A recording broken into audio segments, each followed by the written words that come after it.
The Galactic Sovereignty Council had been deciding the fate of smaller civilizations for 900 years. It was good at it, and efficient. The meeting room alone was designed to make visitors feel small stone floors cut from a dead moon. Walls carved from the hull of a generation ship that had drifted for 2,000 years before running out of power and people. The Council had salvaged that hull and built their chamber inside it. A reminder, the galaxy did not care how hard you tried. The galaxy only cared whether you were strong enough to survive it. Humanity was not strong enough. That was the conclusion sitting on the table when High Counselor Dreven opened the session. Dreven was VTH. His species had 3 eyes arranged in a triangle on a flat grey face, and the third eye, the center one, never blinked. It watched everything. It had watched the human species for 11 years now since the first human scout ship had bumbled through the VIN corridor and nearly collided with a VH patrol cruiser. The humans had apologized very enthusiastically. They had sent a follow-up message with a gift basket. Nobody in the Council had known what to do with a gift basket. 11 years since that first contact, and the picture of humanity was clear. They were small. Their fleet numbered around 400 ships, modest by any standard. Their weapons technology lagged behind the Council's member species by at least 60 years. Their home system had 1 populated planet and 2 mining stations that looked like they had been assembled by people who had never seen a blueprint. Their soldiers were soft-bodied, temperature-sensitive creatures who needed pressurized suits just to walk through space. But they had found the VIN corridor, and they had mapped it, and they had used it to quietly push their borders 7 sectors closer to Council space in the span of a decade. That was the problem. Not the ships, not the weapons, the pushing, the quiet, steady, cheerful pushing like something that had not yet been told where the walls were. Councillor Moran of the sketch leaned forward across the table. The Smith were thin, insect-bodied creatures with a talent for trade law and a deep ancestral memory of being conquered. They did not enjoy being near new civilizations that pushed. The motion has been on the table for 3 weeks, she said. We have the votes. Let us simply proceed. Dreven looked at his notes. The notes were largely ceremonial. He had already decided. The motion is to deliver a formal boundary declaration to the human species, to make clear that their expansion into sectors 14, 21 is no longer acceptable, to demand they pull back to their original borders. He paused. And to send a fleet to make the declaration credible. How large a fleet? Asked Councillor Bren of the Hall. The Hall were broad, rocky-skinned beings who communicated largely through shifts in posture. Bren's posture said he thought this was unnecessary but would not argue. 300 ships said Dreven combat ready positioned at the edge of their outer system. They will see them on their sensors before the message even arrives. Silence. Then Murren said, Is that not excessive for 400 ships and 2 mining stations? Dreven closed his notes. It is not about their ships. It is about the lesson. You teach a species what they are the first time. You do not get a second chance to establish the first impression. The vote passed 29-3. It took 6 weeks to assemble the fleet at the edge of human space. 300 ships from 9 member species. Cruisers the size of small moons. Carriers loaded with fighter craft. Electronic warfare ships that could blind a star system's communications in under 4 minutes. Dreven himself travelled aboard the flagship, the Eternal Witness a Vaeth dreadnought that had fought in 4 major wars and lost none of them. They dropped out faster than light travel at 600 hours, Council Standard Time, exactly 11 light minutes from Earth. Dreven stood on the bridge and looked at the display screen. There was Earth, blue and white, and very small looking. There were the 2 mining stations exactly where the reports had said they would be, drifting in lazy orbits around the outer planet they called Saturn. There was a handful of human ships, 11, the scanner said, doing routine patrol routes through the system. And there was nothing else. Send the message, Dreen said. The message went out on all standard frequencies in 17 languages, including 3 human ones. It was polite. It was formal. It was also very clear. The Council's fleet would remain at the system's edge for 48 hours. In that time, the human government was expected to respond with confirmation that they accepted the boundary terms. If no confirmation came, the fleet would advance to enforce compliance. Then they waited. The response came in 9 hours. Not a surrender, not an agreement, a request for a meeting. The human government, something called the Unified Earth Assembly, expressed great respect for the Galactic Sovereignty Council. They were very sorry for any confusion regarding the boundary sectors. They would be happy to discuss the matter in detail. They were sending a representative. One ship. Lieutenant Commander Oris, the VA officer handling communications, read the message 3 times before bringing it to Drevin. One ship, sir. They say it is their diplomatic vessel. Drevin looked at the message. One ship. Yes. We sent 300. Yes. Dravan was quiet for a moment. He thought about the gift basket 11 years ago. He thought about the cheerful apology from the scout crew. He thought about the way humanity had spent a decade quietly expanding without ever seeming to notice that expanding without permission was the sort of thing that got civilizations removed from the galaxy's guest list. Fine, he said. We receive them on one ship. We give them their meaning. We make the terms clear in person. Sometimes a species needs to see the numbers on a screen and the ships outside their window at the same time before the mathematics becomes real to them. He did not think this would be complicated. The ship arrived 17 hours later. It came in slow, which was standard for diplomatic approach, a signal that you were not preparing to attack. It followed the correct council protocols for requesting approach clearance, broadcasting IFFF codes on the right frequencies, maintaining a safe distance from the fleet's outer perimeter until it was waved through. All correct, all by the book. Drevin watched it on the main display as it entered the visual range of the *Eternal Witness's *forward cameras. It was not a large ship, maybe 400 m long, about a quarter the size of the *Eternal Witness *, long and angular in a way that made Drevin think of something built for speed rather than comfort. Dark grey hull, almost black. No visible weapon ports on the exterior, which he noted. Either it was unarmed, or the weapons were internal or recessed, which was a more sophisticated design choice than he had expected. On the hull in large white letters was a name. ISV Reckoning. ISV said Oris. Interstellar vessel. Their standard ship designation. And the name. Oris checked. Reckoning. In human language, it means a calculation of consequences or the moment when debts are settled. Dravan looked at the name for a moment. They named their diplomatic ship that. It appears so, sir. He decided not to read too much into the name. Species named their ship strangely. The sketch had a diplomatic cruiser called the Beautiful Morning. Names meant nothing. Hail them, he said. The face that appeared on screen was human, female, dark-skinned, short hair, wearing what appeared to be a military uniform rather than a diplomat's dress, which Drevin noted. She had the kind of face that was very still. Not cold, just still, like something that had learned not to show its calculations. High Counselor Drevin, she said. Her pronunciation of his name was good, better than most alien species managed. I am Admiral Yaravas of the Unified Earth Assembly. I represent our government in this matter. Thank you for agreeing to meet. Admiral, said Dravan. I note your title. We requested a diplomatic representative. I am also that, Voss said. She smiled. It was a small, patient smile. We felt that given the nature of your visit, it would be more appropriate to send someone familiar with the military dimension of the conversation. We are not here for a military conversation, Dravan said. We are here to deliver a boundary declaration and receive your government's acceptance of its terms. Of course, said Voss. The smile did not change. We understand completely. We would like to discuss the terms in some detail if you are willing.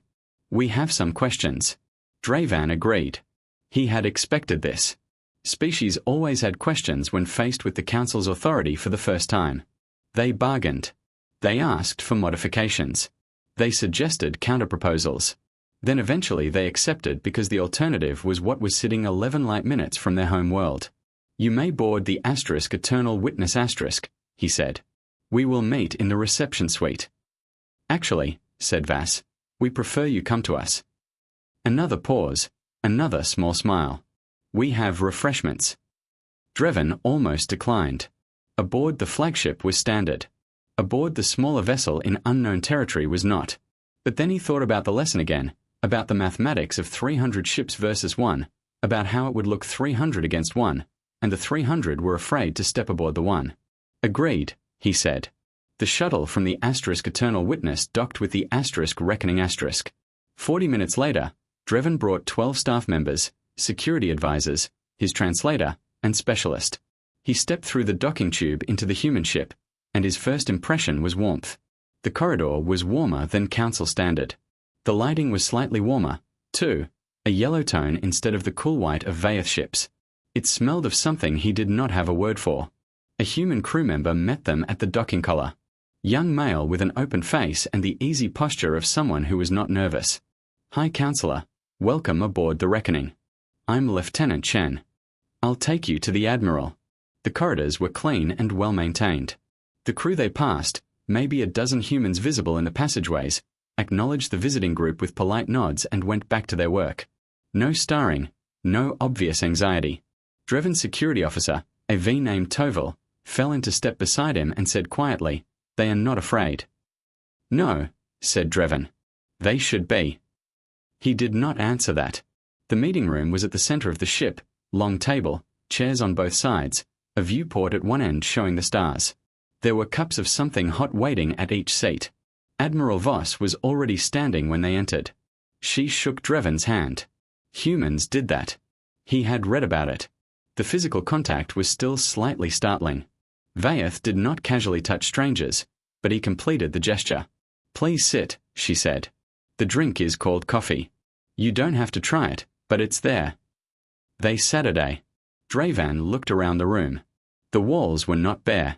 There were things mounted on them, objects, a framed photograph of what appeared to be a large gathering of humans in a wide outdoor space.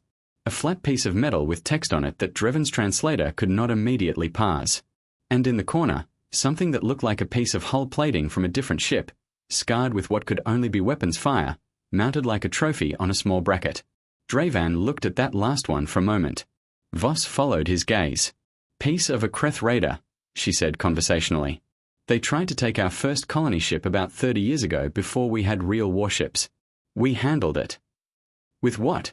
asked Dreven before he could decide whether to ask. Voss smiled again. "The same patient still smiles. The mining equipment on board," she said. "Creative application." Dreven looked at his notes. The crew were not members of the Council, but they were a known species with real combat capability. "A colony ship with mining equipment should not have been able to. Shall we begin?" said Voss. Dreven set the hull plating out of his mind. This was a boundary meeting. 300 ships. 1. The mathematics were clear. He opened the declaration document on his tablet and turned it to face her. She looked at it.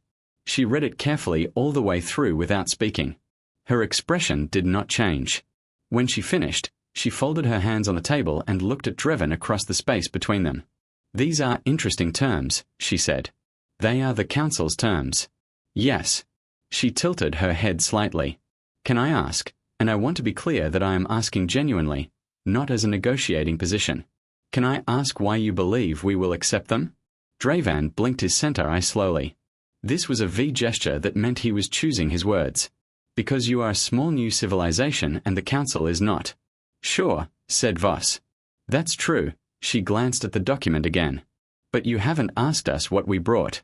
The room was quiet. Dreven looked at her. "What do you mean?" "You sent 300 ships," she said. "We sent one." "I'm sure that seems like a very clear statement of the situation." She paused. "We thought about it the same way. Actually, we discussed sending more ships, a fleet. Match your numbers. Make it look more balanced." "Why did you not?" "Because one ship," said Voss, and the smile was still there, patient and small, and not going anywhere, seemed like enough. Dreven's center eye did not blink. Outside the viewport, 300 warships sat in perfect formation against the dark of space. And somewhere in the back of Dreven's mind, a very quiet, very instinct, the instinct of something that had survived long enough to pass its caution along through 900 years of Council history, said, "Ask her what is on the ship."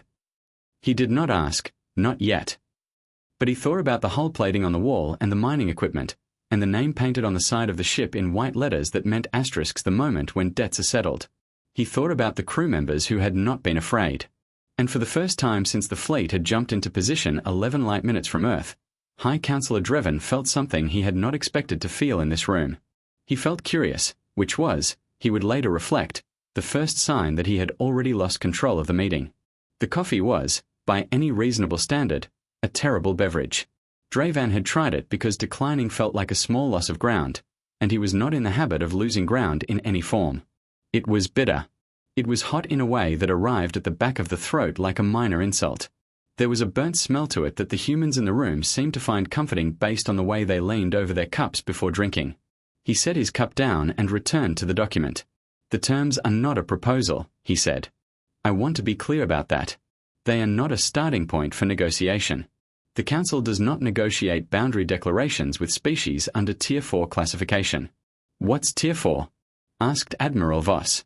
She seemed genuinely curious. "It is the classification for civilizations in the early expansion phase, younger than 100 years of interstellar travel, limited fleet capacity, no Council membership." "Ah," she nodded slowly. "And what tier are Council member species?" "Tier 1. Big gap." "Yes."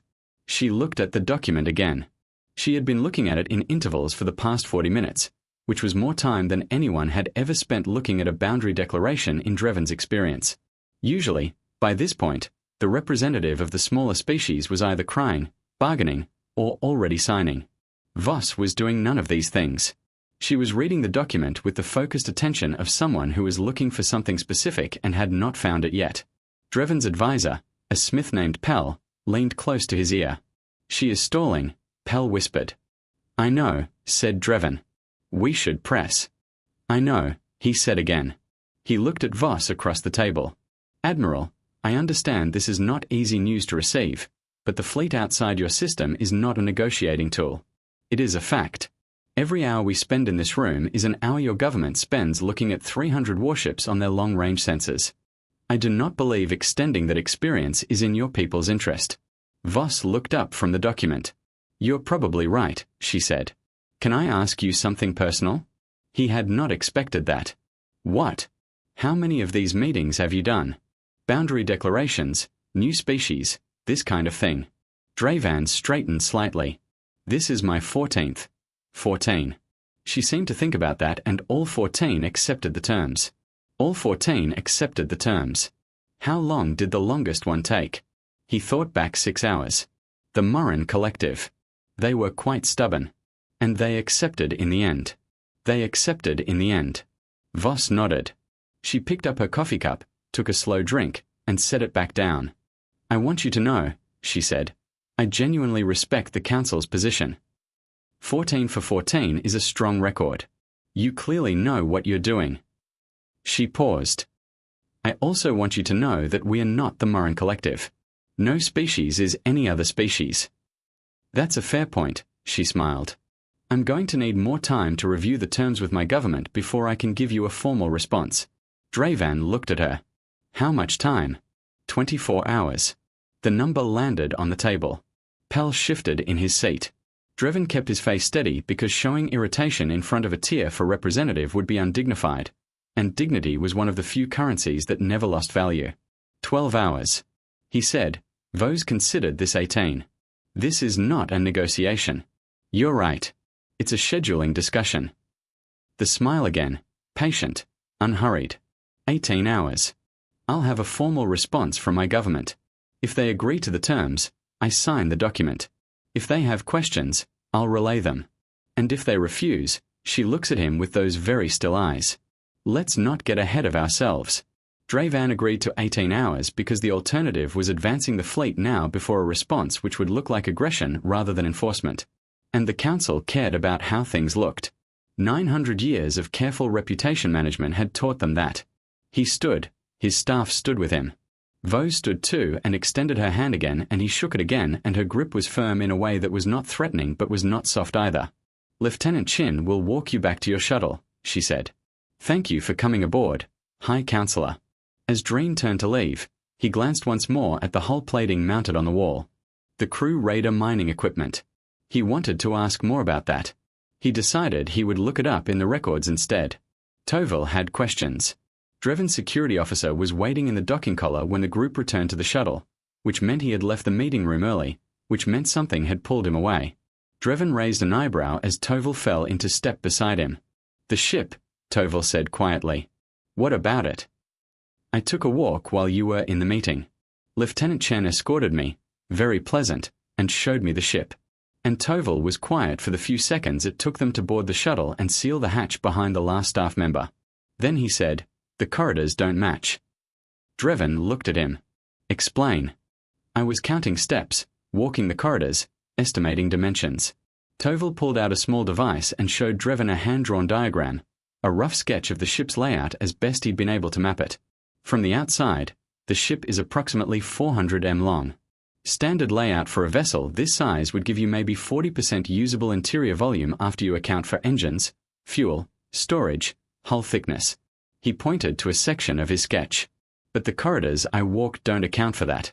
The usable space is larger by a significant margin. Drevin studied the sketch. You might have miscounted. I don't miscount. The shuttle undocked through the small porthole. Drevin caught one last look at the *reckoning's hull as they pulled away. Long, angular, dark grey, almost black. What's your conclusion? Drevin asked. Either the hull is much thinner than it looks, which would make it extremely fragile, which doesn't track with the way the crew behaves, or there are sections of the ship that are hidden from a walking tour. Drevin thought about that for the entire shuttle ride back to the *eternal witness. He thought about it while he changed out of his diplomatic wear and back into his uniform. He thought about it while he ate. He thought about it at 200 hours when he was still awake and the rest of the ship was running on skeleton crew and the stars outside his window were not moving. Then he went to the bridge and found his sensor officer. Commander Yeth was a young Vaeth officer who had graduated top of her class at the Council Military Institute and had a talent for reading sensor data that bordered on the supernatural. She was awake when Dreen arrived on the bridge, which said something about her habits. The human ship, Drevin said without preamble. What do our sensors say about it? Whitey H pulled up the data on her console. Standard long-range scan, sir. We've been running passive monitoring since they docked. Show me the power signature. She pulled up a graph. The reckoning's power output over time, a line that should be relatively flat, showing normal operation, normal power draw for life support, navigation, communications. Drevin looked at the line. It was not flat. It spiked regularly, not dramatically. The spikes were not huge, but they were consistent. Every 40 to 60 minutes, the ship's power draw increased sharply for roughly 90 seconds, then returned to baseline. What is that? Drevin asked. Uncown, said Youth. Our best guess is a charging cycle. Some kind of capacitor system drawing power and storing it. Charging for what? Unknown weapon, possibly, but the frequency doesn't match any weapon system in our database. It's also too slow for a weapon-ready cycle. Most weapons charge in seconds or minutes. 40-minute intervals suggest something larger or something that requires very high total energy stored before it can operate. Drevin stared at the graph. The spikes were small, patient, regular, like breathing. How long has it been running this cycle? Whitey H checked. Since approximately 2 hours after the ship entered our perimeter, sir, which meant it had started the cycle before the meeting had even begun. Can you tell how much energy has been stored? Not precisely, but if the cycle has been running for 18 hours at current draw, she did the math quickly on her secondary screen. A significant amount, sir. More than this class of ship should need for any standard operation. Drevin looked out the viewport at the human ship, sitting quiet in the dark 3 kilometers off the *eternal witness port side. One ship 400 m dark grey hull almost black. He thought about the crew members who had not been afraid. Keep monitoring, he said. I want to know the moment anything about that power signature changes. Yes, sir. Yet paused. Sir, do you want me to begin a more aggressive scan? We could get better data with an active sensor sweep. Would they know we were scanning? Almost certainly. Drevin thought about it. Aggressive scanning in diplomatic hold was technically a provocation. It said, "We do not trust you." Which they did not, but saying it out loud or saying it in sensor frequencies changed the nature of the meeting. Not yet, he said. He went back to his quarters. He did not sleep. He lay on his bunk in the dark and thought about 14 meetings and 14 acceptances and the Murrin Collective who had held out for 6 hours and eventually signed because 6 hours was nothing against the weight of 300 ships. He thought about Vass who had asked for 18. He thought about what she had said, "We are not the Murrin Collective," and he thought about what she had not said, which was, "We are afraid." Because she hadn't said that, neither had anyone on her crew. Not one person on that ship in all the corridors and meeting rooms and docking airlocks had looked afraid. Drevin had done 14 of these meetings. He knew what fear looked like. He knew what a species looked like when the mathematics of the situation settled on them. He knew the particular quality of silence that came over a room when a smaller civilization's representative finally understood that the choice was not between good outcomes. It was between bad outcomes and very bad outcomes. Voss had not had that silence. Voss had served coffee and talked about scheduling and smiled. At 800 hours, Lieutenant Chen sent a polite communication to the Eternal Witness, informing them that Admiral Voss was ready to resume talks whenever the High Counselor wished. Dreven went. This time he brought Tovil and White H and told them both to pay attention to everything. Not the conversation, everything else. The walls, the sounds, the equipment, the crew, everything that was not the conversation. The meeting room on the Reckoning looked the same. Voss was at the table when he arrived, a fresh cup of coffee in front of her. 2 other humans were with her this time. A man with close-cropped grey hair who was introduced as Admiral Voss's senior tactical officer, Commander Hale, and a younger woman with dark eyes, and an expression of polite patience who was introduced simply as Dr. Park, ship science lead. Dreven sat, his staff sat, the hull plating was still on the wall. "You've had time to consult your government," he said. "What is the Assembly's position?" "The Assembly has a few questions," said Voss. Dreven breathed out. "As I said yesterday, this is not a negotiation. And as I said, these are questions." She folded her hands on the table. "The declaration requires us to withdraw from sectors 14, 21. That's 7 sectors. We've had active operations in those sectors for 6 years. Civilian settlements, research outposts, families." She said the word carefully, not dramatically. Just placed it there. Families. "The declaration gives us 30 days to complete the withdrawal." "That is correct. What happens to the settlements during those 30 days? Are they protected under Council oversight? They are considered human territory until the deadline passes, and after the deadline, they are considered an authorized occupation of Council-administered space, which means Dreven looked at her, which means the Council will take whatever steps are necessary to enforce the boundary." Voss nodded slowly. "I see." She glanced down at the document and the research outposts. "We have 11 active research stations in those sectors. One of them is a joint project with the Hall. Our Hall researchers were also required to withdraw." Dreven looked at his advisor Pell, who checked his records. "Joint projects do not grant exemption," Pell said quietly. "So our Hall colleagues would also be required to leave. Within the deadline." Voss appeared to think about this. She turned to Dr. Park and said something in a low voice that Dreven's translator caught as a fragment. Something about the numbers and the surface area calculation. Park responded equally quietly. Then Voss looked back at Dreven. "High Counselor," she said. "I want to ask you something and I'd appreciate an honest answer." "I am always honest. Is there any version of this meeting where we don't sign the declaration?" The room was quiet. Dreven looked at her. "No," he said, "there is not."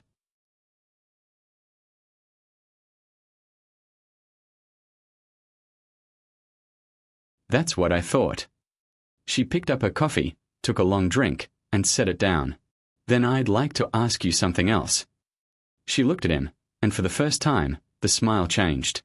It did not disappear. It got smaller, quieter, and somehow more solid. The way a fire gets smaller but hotter when you compress it. "How much do you know?" she said, "about what this ship actually is." The room was very quiet. Tovil, standing against the wall behind Dreven, went still in the particular way that well-trained security officers go still when something shifts. "It is a diplomatic vessel," Dreven said. "It is also," said Voss. "Yes." She glanced at Commander Hale, who was looking at the table with the neutral expression of someone who had heard this part of the conversation before. Then she looked back at Dreven. "When the Assembly decided to respond to your fleet, we had a discussion about what to send. The options were complicated. You chose one ship. We chose this ship." The distinction was gentle, but clear in the way she said it. "Not a ship, this one." Dreven looked at her, at the hull plating on the wall, at Hale's neutral face, at Park's dark, patient eyes. "Why?" he said. "Because one was enough," she said. "And because more than that," she paused. She tilted her head very slightly, and the small, hot smile sat on her face like something she had stopped trying to hide. "We wanted to be polite about it. We wanted to give your council the opportunity to reconsider before this becomes a different kind of conversation."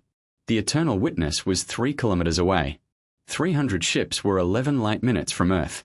Dravan looked at the woman across the table who had asked for 18 hours and served coffee and talked about scheduling and the old instinct in the back of his mind.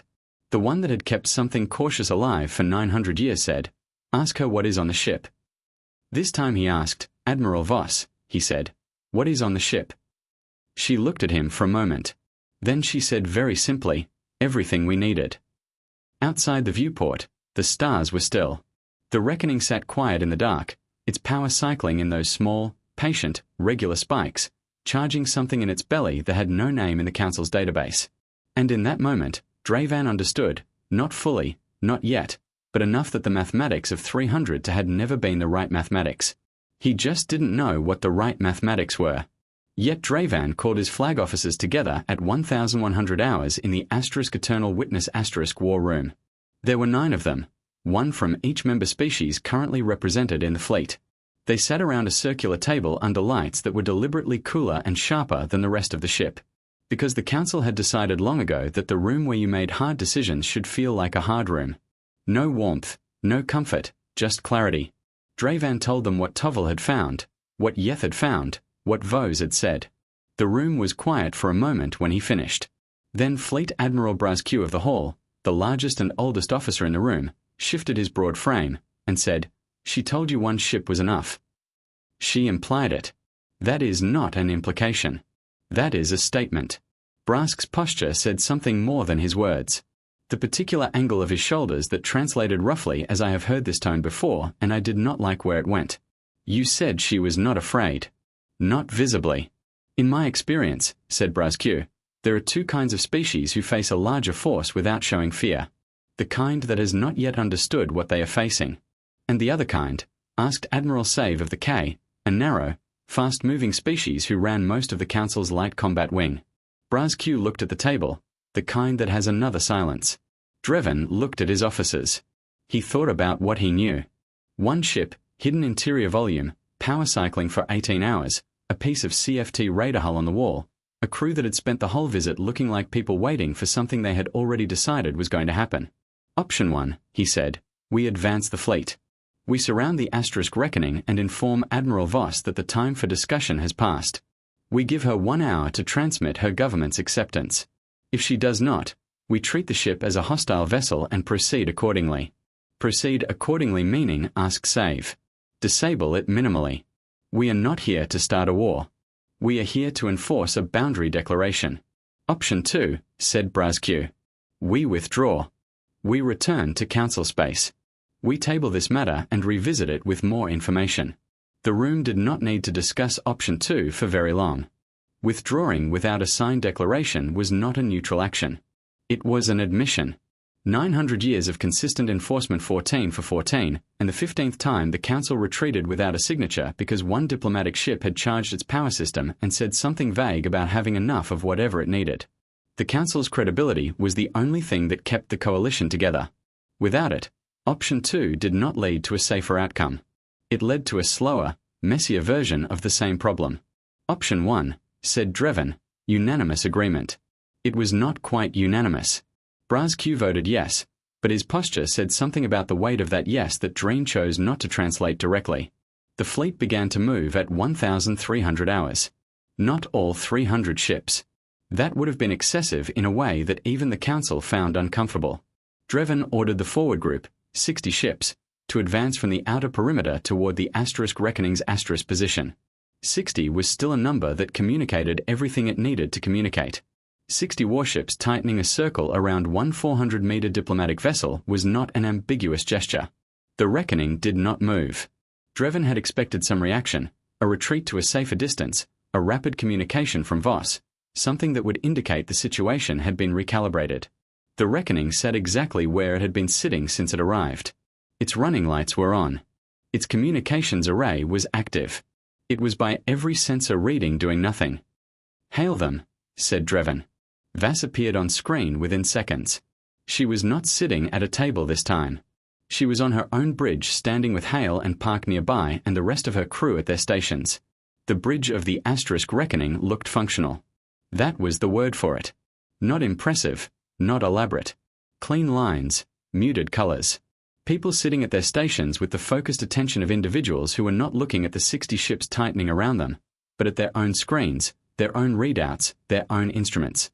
The High Counselor said, "Vass, I was expecting your call." "The fleet is advancing," said Dreven. "I want to give you one final opportunity to transmit your government's acceptance before this situation changes in a way that will be difficult to." Reverse. "I appreciate that," said Vose. "I really do." She paused. "I have a question for you first. Admiral, one question, then I'll let you do what you're going to do." She looked at him with the still, flat patience she had worn since she first stepped through his communication screen. "How much do you know about human history?" Dreven did not answer immediately. "Not political history," she said. "Not the exploration history. I mean the older part, the part before we left our planet." She glanced sideways at something off-screen, then back. "Because there is something about us that I think is relevant to this conversation, and I want to be fair to you about it before we proceed. Admiral, the fleet. We were at war for most of our history," she said. "Not loudly, not dramatically. The way you state a fact that everyone in the room already knows, but has not said out loud yet. Continuous war. Thousands of years of it. Tribes, then kingdoms, then nations, then coalitions. We fought over land, over water, over belief systems, over lines on maps that weren't even real. We developed weapons against ourselves.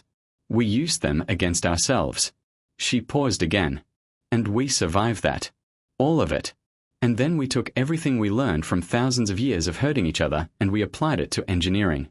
The 60 ships were 3 light seconds out now." Dreven watched the distance tick down on his secondary screen while Vose spoke. "I'm not telling you this to threaten you," she said. "I'm telling you because I think it's information you deserve to have before you give your next order." She looked directly into the camera with those still eyes and said, "Are you sure?" "Transmit your government's acceptance," said Dreven. "Or stand by for enforcement action." Voss held his gaze for 3 full seconds. Then she said, "Okay," and closed the channel. Not a weapon. That was the first thing Dreven noticed, and the most confusing one. When the asterisk reckoning finally moved, the ship did not power up weapons. It did not raise shields. It did not attempt to retreat. It turned slowly, almost lazily, rotating on its long axis until its bow was pointing not at the approaching fleet, but at a point in empty space, roughly 40 degrees off the fleet's port flank. "What is it targeting?" Dreen asked. "Nothing," said Yef. "There's nothing in that direction, clear space." "Then what?" The power signature spiked. Not one of the small regular 40-minute spikes. Something different. A single enormous draw. A full system surge that lit up YT's sensor console like a power grid failure. For roughly 4 seconds, the reckoning pulled so much energy through its systems that the heat bloom alone was visible on their thermal sensors from 3 kilometers away. Then it stopped. Nothing happened. No explosion, no beam, no projectile. The forward group of 60 ships continued their advance without incident. Their weapons were armed and targeted, and the reckoning was sitting right there, and nothing was happening. "Report," said Dreven. "No incoming fire," said YTH. "No active weapon signatures from the human vessel. The power spike has ended." She stared at her screen. "Sir, I'm getting an anomalous reading in the space the human ship was pointing at." "Define anomalous."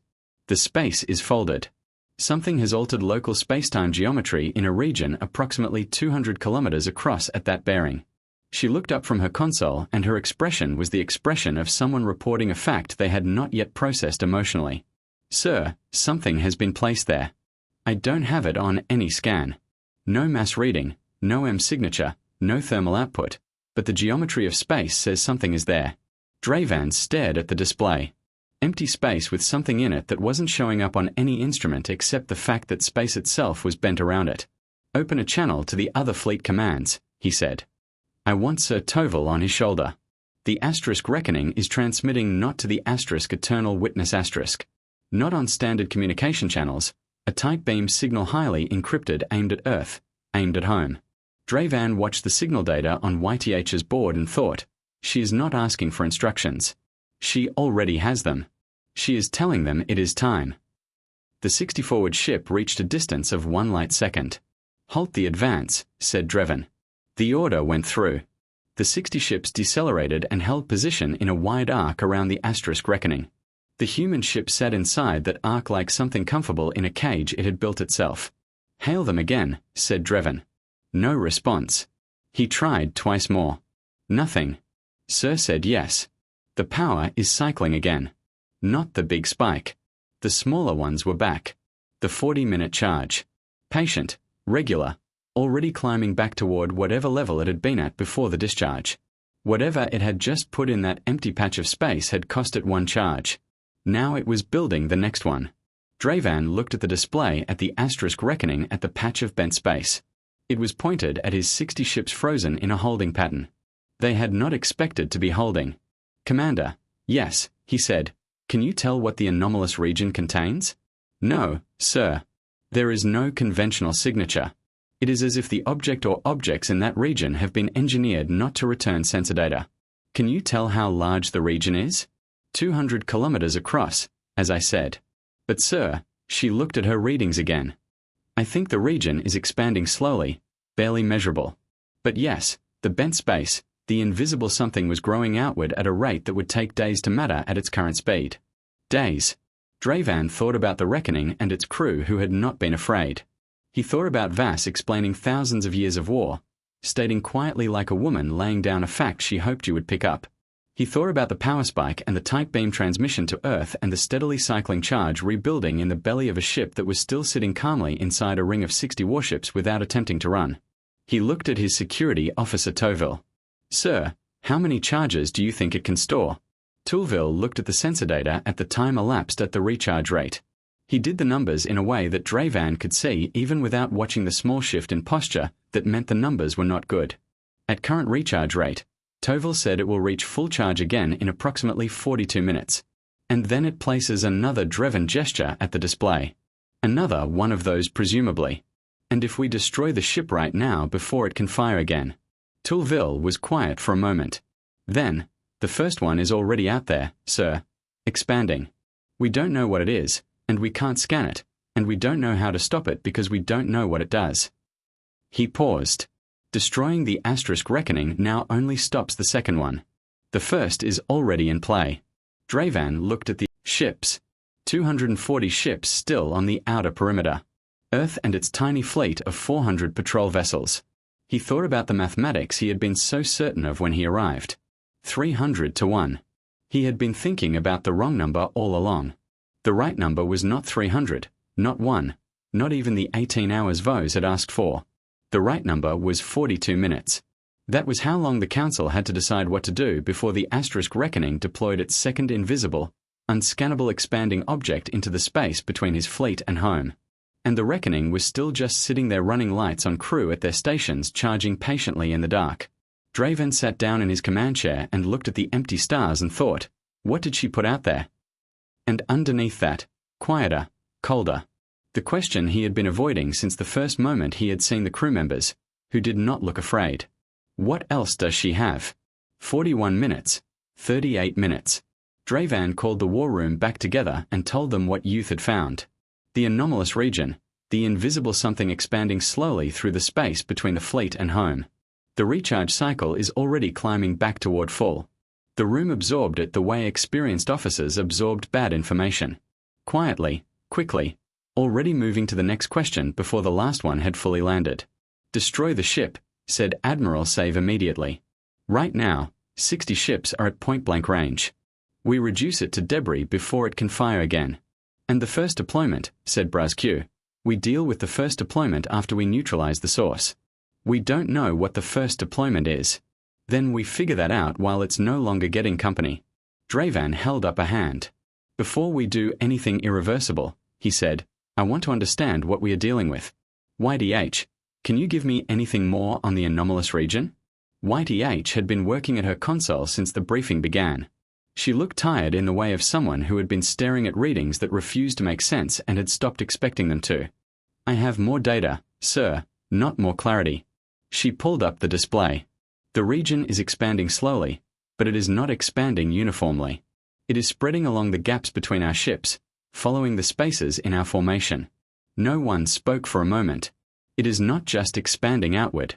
yet said it is threading itself through us. Dreven looked at the display. The Ben space region had started as a roughly circular area 200 kilometers across aimed at a patch of empty space. Now the display showed it differently. Tendrils barely measurable extending along the negative space between ships following the gaps in the fleet formation like water finding the paths of least resistance through rock. What does that tell you about what it contains? Drevan asked. Whatever is in there, said YTH, is not passive. It is navigating. Another silence. The particular kind of silence that falls when everyone in a room has the same thought at the same time. And no one wants to say it first. Brazq said it. She fired at empty space because she was aiming at us. Not at our ships, at the space between them. 29 minutes. Draven made a decision. He hailed the reckoning again. This time, Vass answered immediately, which told him she had been watching and waiting for the call. Tell me what you deployed, he said. I was wondering when you'd ask directly, she said. Her voice was calm, and the smile was gone, not replaced by hostility, just gone. What was there instead was plainer, more honest, and somehow harder to read. I'll tell you, not because I'm required to, but because I think you deserve to understand the situation you're in before anyone makes it worse. Then tell me what I deployed. She said, are about 14,000 of them. They're small enough that your sensors can't resolve individual units. They're coded in a material that absorbs rather than reflects your scan frequencies, which is why the space reads as bent rather than as objects. They've been threading through your formation for the last 20 minutes. She paused. They are currently distributed through approximately 60% of your fleet. 28 minutes. Dravan kept watching the clock on his secondary screen as she spoke. What do they do? He said on their own right now. Nothing. They are completely inert. No weapons, no explosives, no active systems. She said it like someone reading from a document. Clean, precise, no decoration. Each seed is a positioning unit. It finds a stable location relative to a nearby ship. Locks in and waits. Wait for what? A signal from me. Dravan looked at the display at the tendrils of bent space threading between his ships. At the 60 vessels in their holding arc around the asterisk reckoning and the 240 still on the outer perimeter. The signal tells them to do what? He said that it depends on the signal. She tilted her head. There are different ones. The assessment signal tells them to compile targeting data on the vessel they're nearest to and transmit it back to the ship. The disruption signal tells them to generate a localized electromagnetic pulse which would take down unshielded electronics on nearby ships for approximately 4 to 9 minutes. At the terminal signal, she stopped. I don't want to use the terminal signal. I want to be clear about that. I am not in this room looking for a way to kill 300 ships worth of people. But you could. She looked at him steadily. The terminal signal would tell each seed to breach the hull of the nearest vessel at its current location. 14,000 breach points distributed across your fleet simultaneously. She paused. I want to say again that I am not looking for that outcome. 25 minutes. Dreven's hands were flat on the table in front of him. He was aware of this because he had placed them there deliberately because he was not going to clench them and he was not going to stand and he was not going to give the asterisk reckoning or its admiral the satisfaction of watching his posture change. You built this ship, he said specifically for this scenario. Yes, said Vose. You anticipated that the Council would send a fleet. We anticipated that eventually someone would send a fleet. The Council was the most likely candidate. She seemed to consider how to say the next part. We have been watching the Council's boundary enforcement record for 9 years. 14 declarations, 14 acceptances. The pattern is very clear. You find a Tier 4 species that is expanding. You send an overwhelming force. You make the mathematics obvious. The species sees the numbers and accepts the terms. She paused. It is a good strategy. It works because the species you deal with always evaluates mathematics the same way. They count ships. They compare ships. They see that they cannot win a ship-to-ship engagement and they stand down. That is rational behavior. She said we are not always rational. Something in the room shifted. Not a physical thing, a temperature thing, a pressure thing. The feeling of a word. Landing that had been waiting a long time to be said. What you did not account for, said Vass, is that we have spent most of our history fighting each other. We are a species that has been at war in one form or another for as long as we have kept records. We have fought enemies who were larger than us, better equipped, better organized. We have been outnumbered in wars that we won anyway. She leaned forward very slightly. We are very good at asymmetric conflict. We are very good at finding the one thing a larger force has not considered and making that thing matter more than everything else they brought. And what did we not consider? Draven asked, though he was beginning to know the answer. The space between your ships, she said. You thought about your numbers. You thought about your firepower. You thought about your formation and your approach vectors and your hull ratings. You did not think about the empty space inside your formation because in a fleet action that space is tactically meaningless. Ships fight ships. The space between them is just distance. She paused. We thought about it for 4 years. 21 minutes. Draven looked at the display one more time, at the bend space tendrils threading through his fleet's formation like roots, at the asterisk reckoning sitting quiet and patient inside its ring of 60 warships, at the recharge cycle ticking upward on YTH's console. If we destroy this ship right now, he said, the seeds are already deployed. You said they wait for a signal from you. If you are dead, the signal never comes. That's correct, she said. So destroying you actually ends the threat. Also correct. She met his eyes. If you can do it fast enough. He caught the qualifier, meaning the seeds also have a passive trigger. If this ship stops broadcasting its identification frequency if it goes silent for any reason, they read that as a terminal event and they act without a signal. She held his gaze. They were designed that way specifically so that destroying this ship is not a clean solution. If you kill us, the seeds still fire. You lose the fleet anyway and you have also started a war. The clock said 19 minutes. Draven sat back in his chair. He thought about Vass asking him how much he knew about human history. He thought about her saying we are not always rational. He thought about 14 declarations and 14 acceptances and what it said about the council that their strategy had worked so consistently that they had stopped asking whether it would stop working. They had walked into a system they thought they understood. 1 home world, 400 patrol ships, 2 mining stations, soft-bodied, temperature-sensitive creatures in pressurized suits. They had not asked the right question. They had asked, can they fight us? They should have asked, have they been preparing for us? How long? Draven said. Voss looked at him. How long have you been building for this for the council specifically? Since we found the Vian corridor, she said. Since we realized we were not alone and started mapping who our neighbors were, she sat back. We found the records of your boundary declarations, all 14 of them. We studied them. We studied your fleet doctrine, your approach patterns, your sensor capabilities, your formation preferences. We built the seeds to fit the gaps in your specific formation protocols. She paused. The reckoning was not built to fight a fleet. It was built to fight your fleet. Somewhere in the back of Draven's mind, the old instinct that had been running quiet since the moment he stepped onto the ship, the one that had said, ask her what is on this ship, was now saying something different. It was saying she is still not telling you everything. The seeds, Draven said slowly. You have 14,000 on board. You deployed them with 1 discharge, 1 42-minute charge cycle. He looked at her. What did the second charge cycle produce? Voss was quiet for a moment, a beat too long to be thinking of the answer. She already had the answer. She was deciding whether to give it. The second cycle, she said, is different. The seeds are a defensive system. They exist to neutralize your fleet's ability to take offensive action against us. The second system is not defensive. 18 minutes. What is it? Draven asked. It is what happens if you choose not to stand down, she said.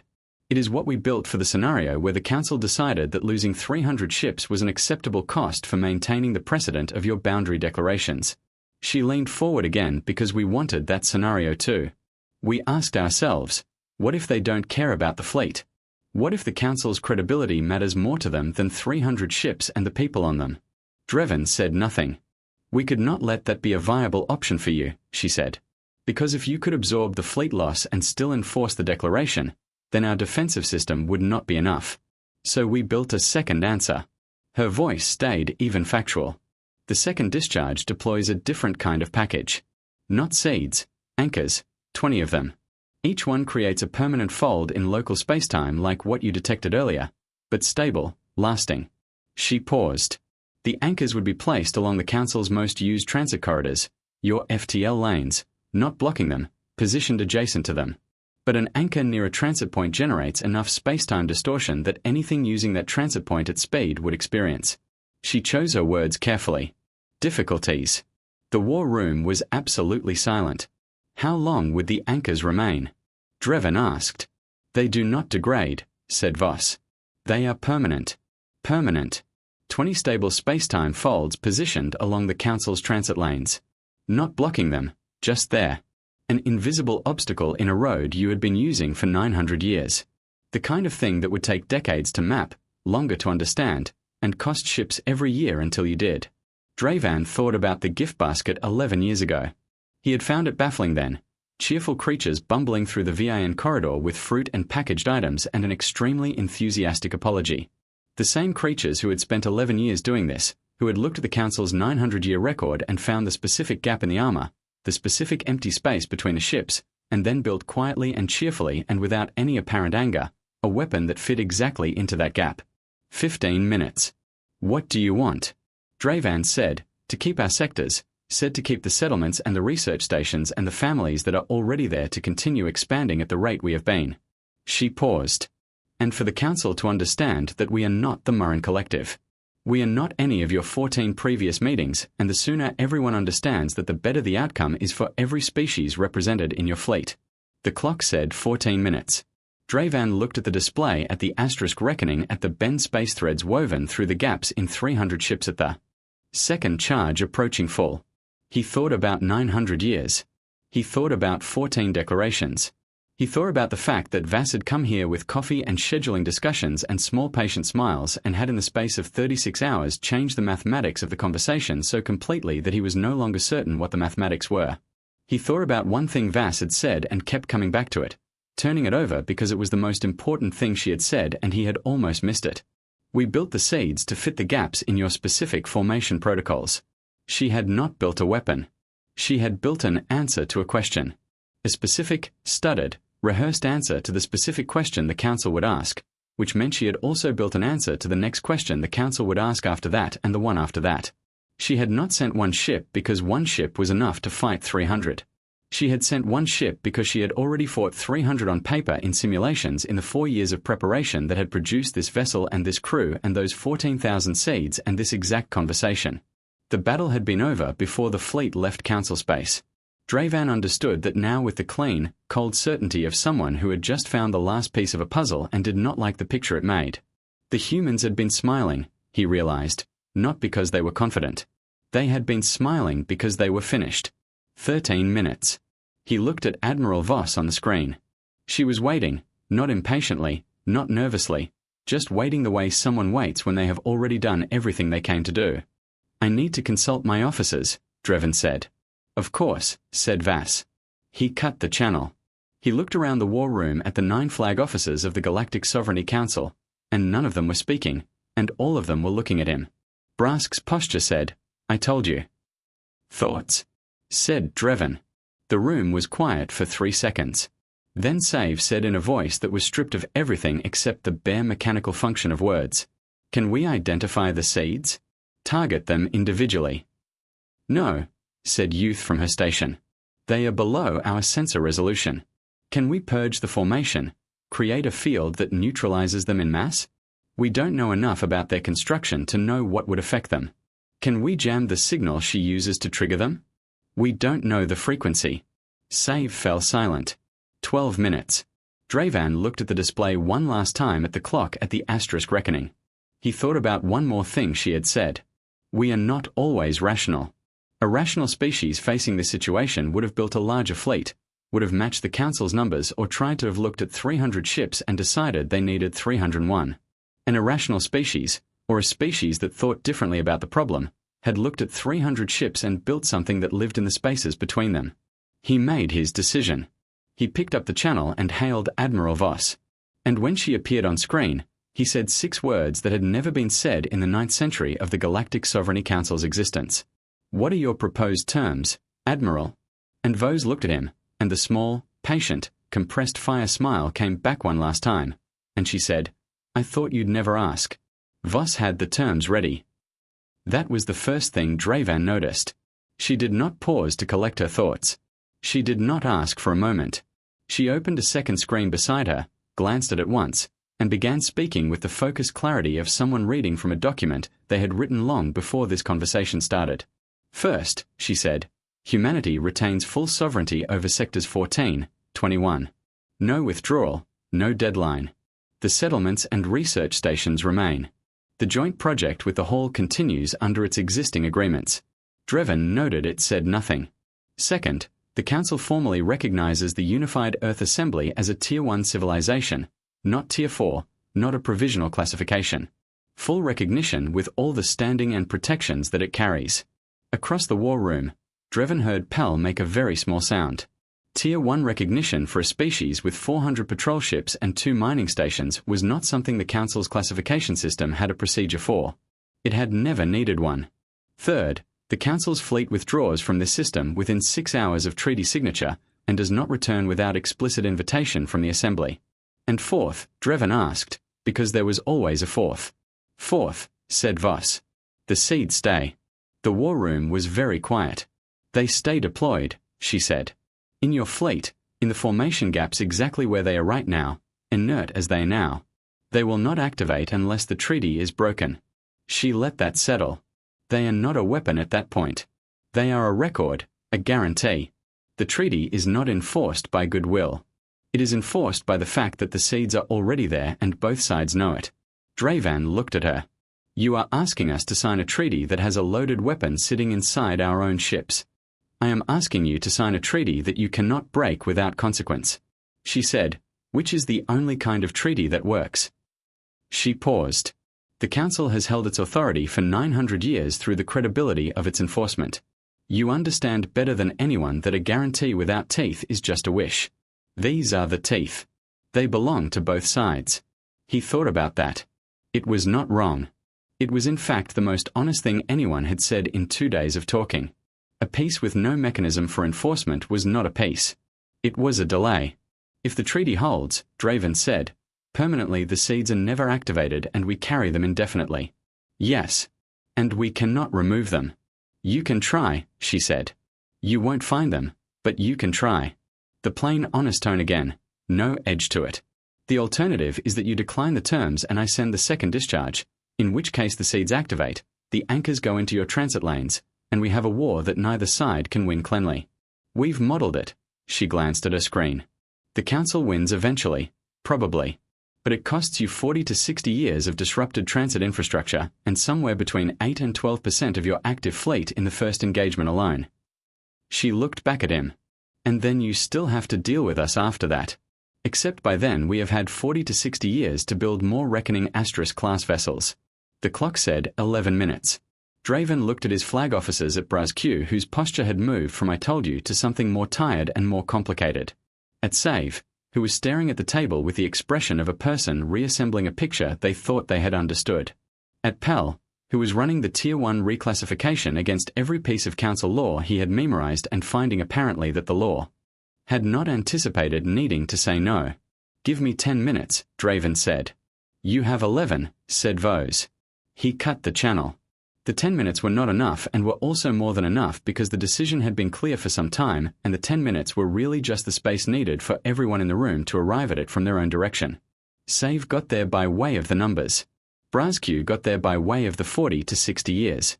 Pell got there by way of the law, which in the absence of explicit prohibition had always granted the High Councillor emergency authority to negotiate non-standard terms in the field. Drevin got there by way of something simpler. He thought about a species that had spent thousands of years fighting itself, that had developed weapons against itself and used them against itself and survived all of it. That had looked at the stars when it finally got there and found a galaxy full of larger, older, better armed civilizations, and had thought quietly, patiently, without anger for 11 years. We need to be ready. Not for conquest. Vose's terms were not the terms of a species that wanted to take something. They were the terms of a species that wanted to be left alone and had built exactly enough to guarantee it. The Council's strength had always been the willingness to act. Humanity, it turned out, was the willingness to prepare. He thought about 14 boundary declarations and 14 acceptances and what they had in common. Every species the Council had ever faced this way had looked at the fleet and calculated the cost of resistance and decided the cost was too high. That was rational. That was correct. Humanity had looked at the fleet and decided to make resistance free. That was something else entirely. We accept the terms, Drevin said with one modification. He opened the channel. Voss was waiting. The clock said 9 minutes. She had the same expression she had worn through most of the last 2 days. That patient settled stillness like something that had finished moving. One modification, Drevin said. The seeds. Both sides agree that they are a monitoring system only, that their presence in council vessels carries no offensive meaning while the treaty stands, that they are never used for intelligence gathering, no activation of the assessment signal, no targeting data collected. He looked at her. They are only ever activated if the treaty is violated. Both sides confirm this in the treaty language. Vos considered this for 3 seconds. Agreed. In one addition from our side, he said, the council requests formal diplomatic exchange, a human ambassador to the council chambers, a council representative to Earth.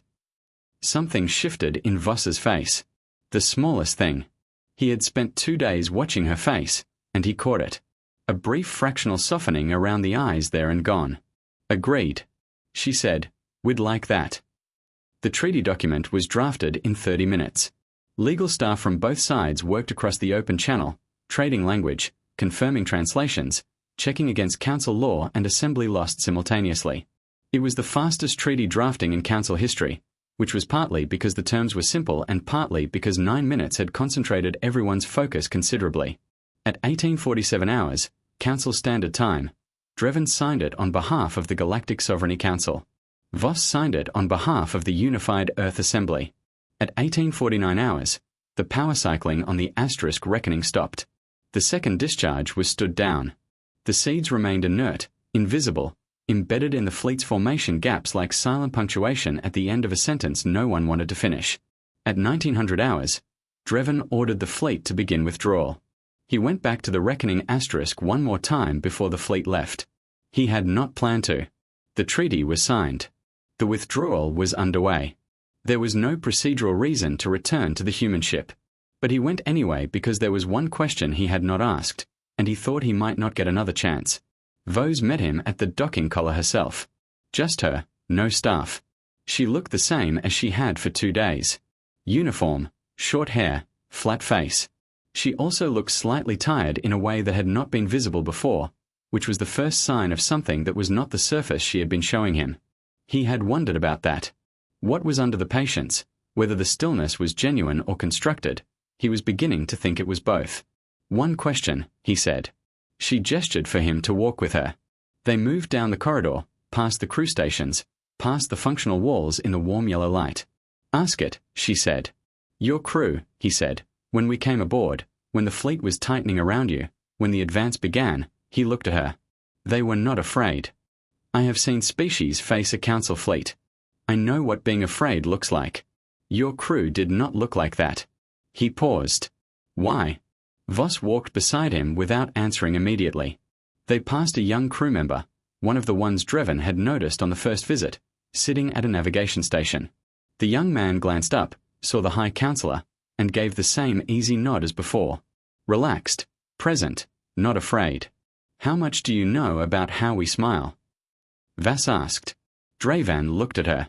It is an expression of positive emotion. It is also what we do when we are terrified, she said. It is what we do in situations of high stress to signal to each other that we are still functioning, that we have not collapsed. It is partly performance and partly genuine, and the line between those two things is thinner than you might think. She glanced at him sideways. My crew was scared. Most of them, not all of it, but most of it. Drevin thought about the crew members who had nodded. The young officer at the navigation station, the easy posture, the absence of visible fear. Then why did they look like that? He asked. Because they had trained for this, she said. Specifically this. For 2 years before this deployment, they ran simulations of this exact scenario. Council fleet at the outer perimeter. 60 ships in a holding arc. The seeds deployed, the charges building, the clock running. She paused.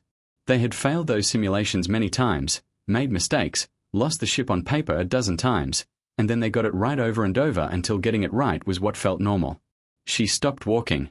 They were at a junction in the corridor and she turned to face him. When you train for something until you know every outcome, every variable, every decision point, You are still afraid when it happens. You are a biological creature and your body does what bodies do. But the fear is familiar. You recognize it, and somewhere underneath the fear is a steadier thing because you have been here before. She paused again. Not here exactly, but here in every way that matters. Dravan looked at her.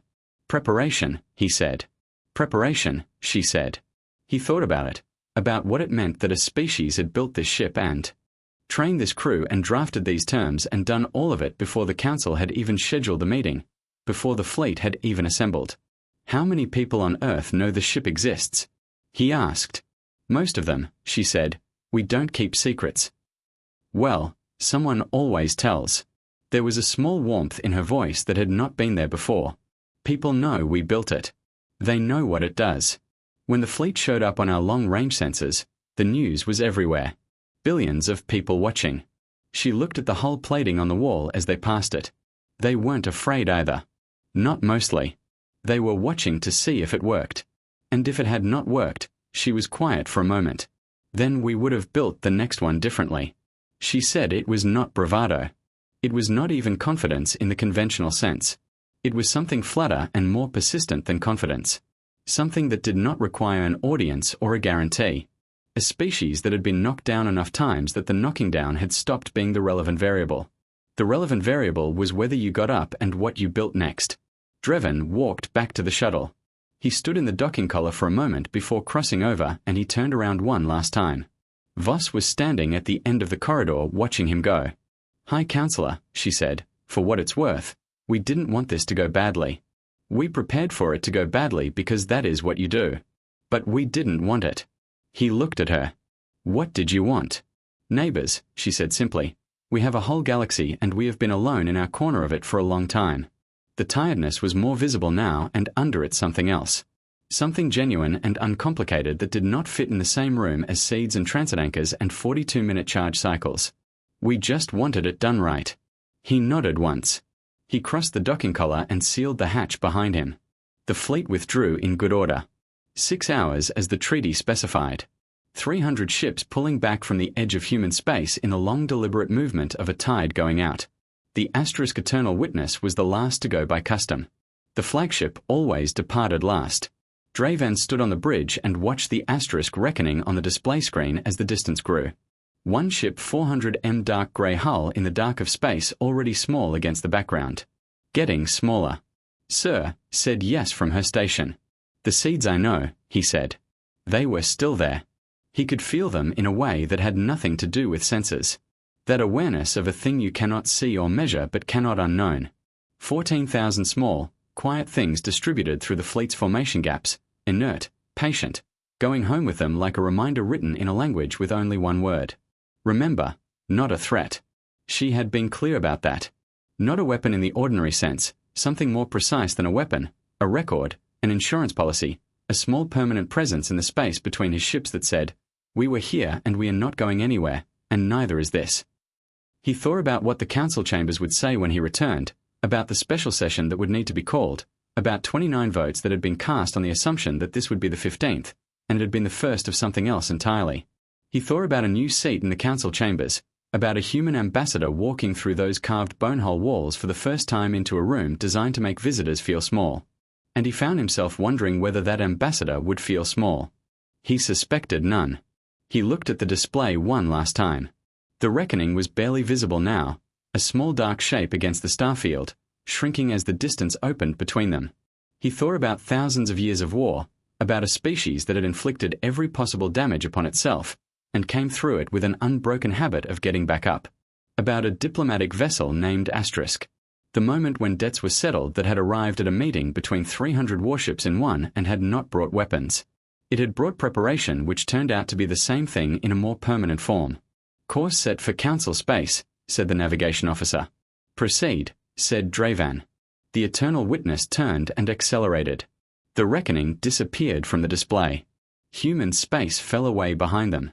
The stars ahead were the same stars they had always been, older than anyone in this fleet, indifferent to the question of who was large and who was small, and who had sent 300 ships and who had sent one.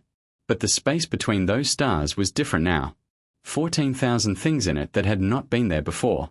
And somewhere in a blue and white planet 11 light minutes back, billions of people who had been watching their screens were finding out that the mathematics had worked, that the preparation had worked, that one ship had been enough. And they were smiling, not because they had one, because they had been ready. There was a difference.